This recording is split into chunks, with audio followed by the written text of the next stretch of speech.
En laissant la fenêtre légèrement ouverte, sa langue peut se glisser à l'intérieur. Quelles sont les légendes urbaines les plus effrayantes que vous connaissez? Les skinwalkers. Quelque chose qui prétend être humain, mais qui ne l'est pas. De plus, il semblerait qu'il y ait ce truc chez les humains qui fait que si nous voyons quelque chose qui ressemble trop humain, nous sommes mal à l'aise, un peu comme si nos ancêtres avaient besoin de cette défense évolutive contre quelque chose qui pourrait imiter les humains. Un aide-soignant et une infirmière entrent dans l'ascenseur pour se rendre au sous-sol 2, où se trouve le parking. Sur le chemin du sous-sol 2, ils doivent passer par le sous-sol 1, où se trouve la morgue. L'ascenseur s'arrête au sous-sol 1 et les portes s'ouvrent. L'aide-soignant et l'infirmière voient un homme nu courir vers l'ascenseur. L'assistant hospitalier appuie frénétiquement sur le bouton « Fermé » de l'ascenseur avant que l'homme ne puisse entrer. Alors que l'ascenseur reprend sa descente vers le sous-sol 2, l'infirmière demande pourquoi l'assistant hospitalier a fermé la porte avant que l'homme ne puisse entrer. L'assistant hospitalier répond « Vous n'avez pas vu l'étiquette rouge sur son poignet? Les étiquettes rouges sont destinées aux personnes décédées qui doivent être embaumées le lendemain. » L'infirmière est perplexe. Une étiquette rouge? Vous voulez dire quelque chose comme ça? L'infirmière montre l'étiquette rouge sur son poignet. Il s'agit d'une vieille histoire de mon pays d'origine, l'île Maurice. À l'époque, lorsque l'île était encore très rurale, un homme circulait à moto la nuit. Pendant qu'il roule, il remarque une belle femme qui marche toute seule. Il s'arrête et lui demande si elle a besoin d'être raccompagnée. Elle répond par l'affirmative et monte sur la moto. Remarquant qu'elle a froid, il lui prête sa veste et continue à rouler. Ils arrivent dans son village et s'arrêtent devant sa maison. Elle le remercie rapidement et court jusqu'à la porte.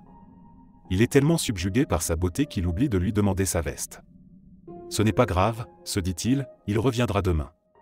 Et puis, ça lui donnera une excuse pour la revoir. Il revient le lendemain et frappe à la porte. Une vieille dame lui ouvre et le salue.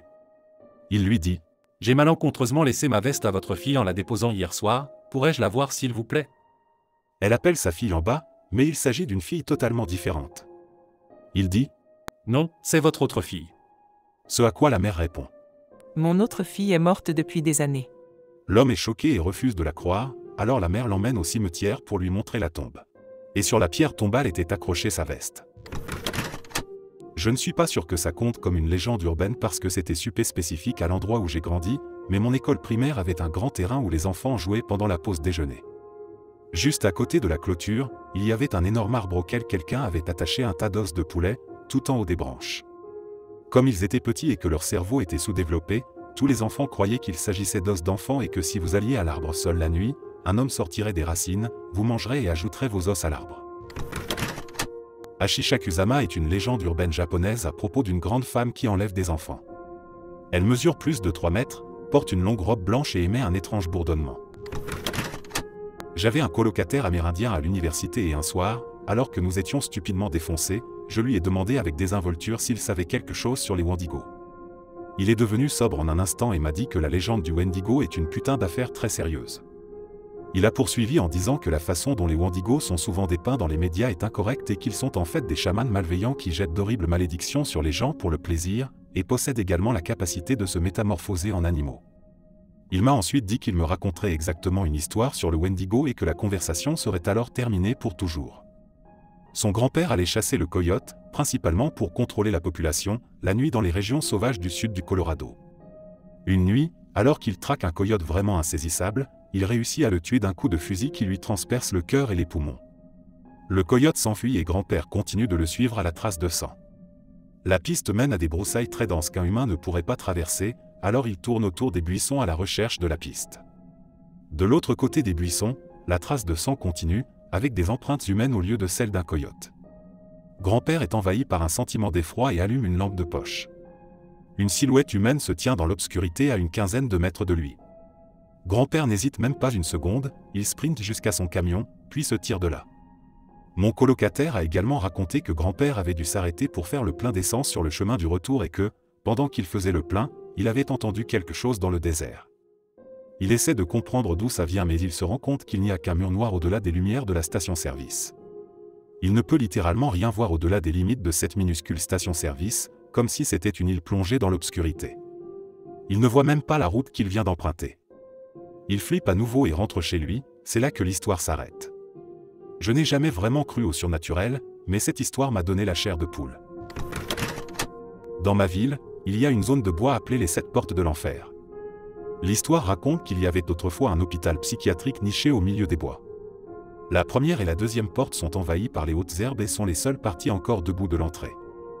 Il semblerait qu'un gigantesque incendie ait ravagé l'hôpital. Certains ont péri, d'autres ont dû se frayer un chemin dans les bois. Si vous avez l'intention d'y aller, vous devez le faire au coucher du soleil.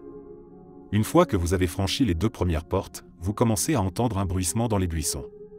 Cependant, à l'approche de la 4e porte, la plupart des gens décident de faire demi-tour. Vous avez l'impression d'être observé ou que quelqu'un ou quelque chose se précipite autour de vous. La légende veut que l'on commence à entendre des chuchotements ou des cris à mesure que l'on se rapproche de la 7e porte. La toute dernière porte est censée être l'hôpital psychiatrique en flammes. On ne sait pas si l'on peut trouver le chemin pour retourner à la première porte. Un jour, j'étais dans les bois avec quelques amis et voisins. Mes voisins devaient rentrer chez eux pour le déjeuner, alors mes amis et moi avons décidé de nous séparer et de chercher dans les bois des branches pour construire une cabane. Mes amis sont allés un peu plus loin que moi, alors j'attendais un peu à la cabane qu'ils reviennent quand j'ai entendu des bruissements derrière moi. Je me suis dit que c'était juste un cerf parce qu'il y en avait et qu'il y en a toujours une tonne dans ma région, alors je l'ai ignoré, mais j'ai continué à l'entendre au même endroit mais de plus en plus près à chaque fois. J'ai essayé de l'ignorer mais j'ai fini par me retourner et j'ai vu ce qui ressemblait à une personne à 4 pattes couvertes de mousse et de terre, et puis elle s'est enfuie. J'ai eu une peur bleue et je me suis enfui, mais je n'ai jamais su ce que c'était. J'ai dû envoyer un message à mes voisins pour leur dire que j'étais rentré, mes amis m'ont vu sprinter sur la colline jusqu'à ma maison. Ce n'est pas très effrayant, mais ça me donne des frissons de me rappeler à quoi ça ressemblait. Celle des initiations de gang où la nouvelle recrue doit tuer quelqu'un. Il monte dans une voiture la nuit et roule phares éteints. Le premier automobiliste qui fait un appel de phare est la cible à abattre. Les Red Rooms sur le Dark Web. Rien ne prouve qu'elles aient jamais existé, mais les légendes disent qu'il s'agit de live stream d'une personne prise en otage, qu'il torture en direct devant la caméra. Les spectateurs peuvent interagir et demander que certaines choses soient faites à la victime. En vérité, les vidéos de meurtre sont extrêmement nombreuses sur le web normal. Pour toutes les images horribles que vous pouvez trouver sur le dark web, vous pouvez trouver la même chose ou quelque chose d'aussi mauvais sur l'internet normal, à l'exception de tout ce qui concerne les enfants, du moins je le crois. Une femme rentre chez elle de nuit en empruntant une petite route sombre. Elle dépasse un gros camion, qui se met sur la voie de gauche derrière elle juste après son passage et commence à allumer ses feux. Elle vérifie que ses phares ne sont pas allumés, ils ne le sont pas, et accélère, pensant que le conducteur du camion doit être en colère contre elle. Mais il continue à rouler juste derrière elle, en allumant ses feux de route. Finalement, elle s'engage dans son allée et le camion se gare juste derrière elle, avec tous les feux allumés. Le camionneur s'approche de la voiture avec un fusil de chasse chargé et tire sur la banquette arrière.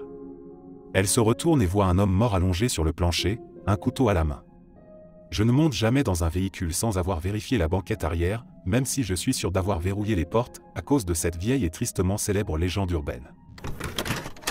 Ce couvent abandonné où j'habitais dans une petite ville de l'ouest du Texas fait l'objet d'un grand nombre de rumeurs.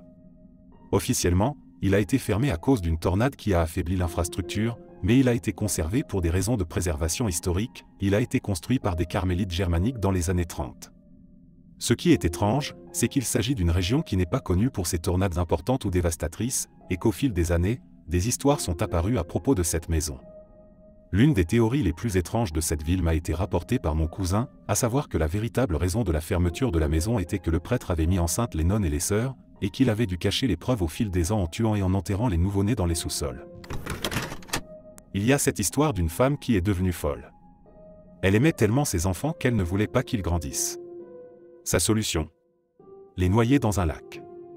Si tu es un enfant ou un adolescent et que tu t'approches d'un lac à 3 h du matin, les légendes disent qu'elle t'entraînera au fond du lac et que tu mourras. Il s'agit d'une légende urbaine qui circule dans les toilettes du 4e étage de mon école. En gros, une étudiante entre dans l'une des cabines et fait ses besoins.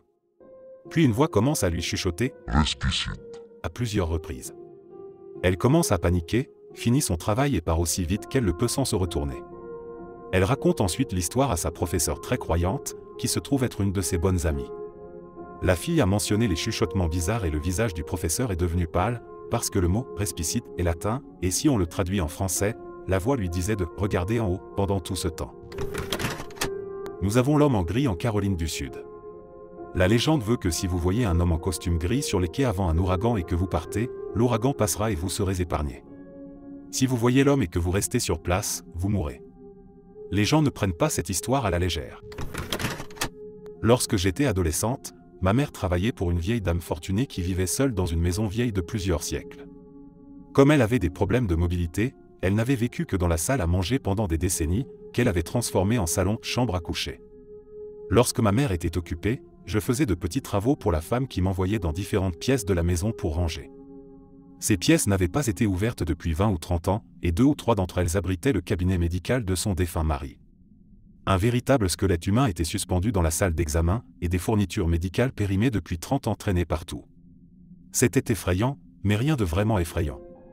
Quelquefois, lorsque je descendais pour me faire payer après avoir terminé, nous entendions des bruits comme si quelqu'un se promenait dans la maison et elle disait nonchalamment « c'est juste des fantômes ». Je n'ai jamais cru aux fantômes et je n'y crois toujours pas. Mais un soir, alors qu'elle n'était pas en ville, elle a voulu que quelqu'un surveille la maison parce qu'elle avait peur des cambriolages. Mon père et moi sommes restés et après avoir verrouillé toutes les portes et fenêtres et nous être préparés à dormir, j'ai entendu quelqu'un marcher dans les couloirs. Je suis immédiatement sorti du lit et j'ai trouvé mon père en train de faire de même. C'était un ingénieur et un sceptique invétéré, alors j'ai vraiment eu peur lorsqu'il a dit « foutons le camp d'ici ». Nous sommes partis au milieu de la nuit et ne sommes jamais revenus. Mes grands-parents nous ont parlé des Madas. Les Madas sont les esprits des victimes de la noyade qui apparaissent sous la forme de cadavres boursouflés avec des herbes emmêlées dans les cheveux. Ils sont généralement décrits comme ayant l'apparence d'un enfant, peut-être parce que les victimes d'accidents liés à l'eau dans l'ancien Vietnam étaient souvent des enfants. L'histoire raconte que 2 garçons jouaient à cache-cache en fin d'après-midi. Le plus jeune s'est caché près de la rivière à côté de leur maison et s'est accidentellement noyé. Il a appelé à l'aide mais le son n'était pas clair car il faisait sombre. Le plus âgé a entendu le son mais n'a pas réalisé que c'était son frère qui appelait à l'aide. Après plusieurs minutes, il n'a pas trouvé son frère. Il a alors pensé que son frère était peut-être fatigué de jouer et qu'il était rentré chez lui, et il est donc retourné à la maison. Cette nuit-là, lorsque la famille s'est aperçue de la disparition de son fils, elle est partie à sa recherche pour retrouver son cadavre. Le lendemain, ils ont procédé à l'enterrement de leur fils. L'aîné a alors vu le visage de son frère à la fenêtre, près du cercueil de ce dernier.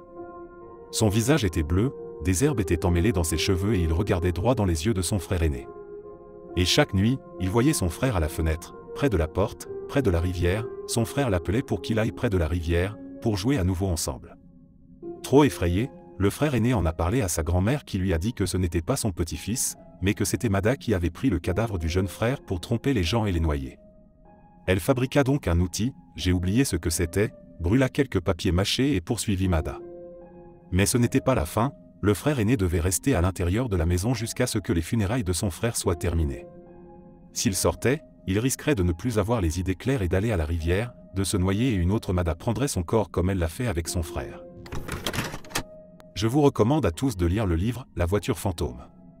Il s'agit d'une histoire vraie avec des images vidéo d'une poursuite policière datant de la fin des années 90, début des années 2000, au cours de laquelle la voiture a franchi une clôture et a disparu.